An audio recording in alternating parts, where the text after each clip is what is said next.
Hi, I'm Matt. Resistance Hound is my dog, and we go on these walks every day, and we get to know our neighborhood, we check around.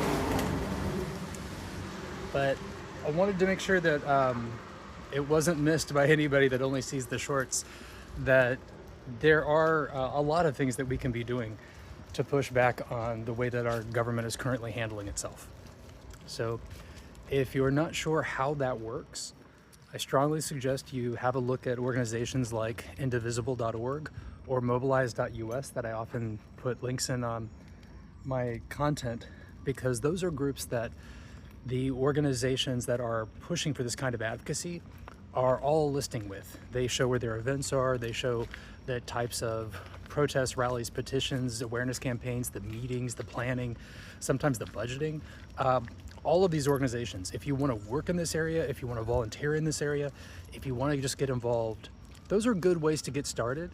And if you want to be pushing for some of the candidates that you think will make a difference, I would also suggest Sister District Project, which is sisterdistrict.com. But these are the three that I spend the most time on myself.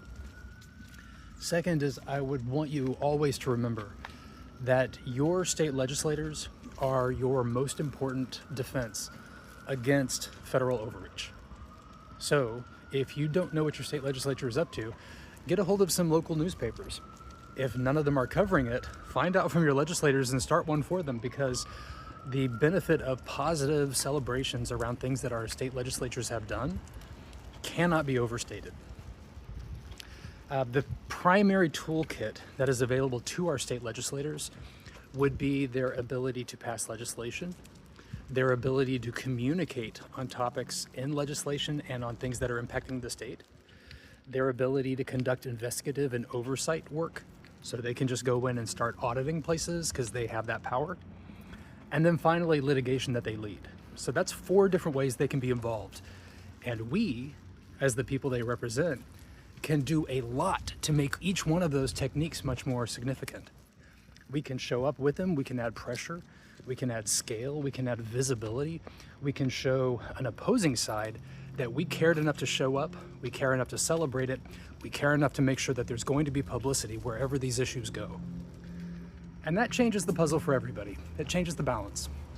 So get out there and figure out how you can make your state more successful, because that's where our investment's probably going to matter the most.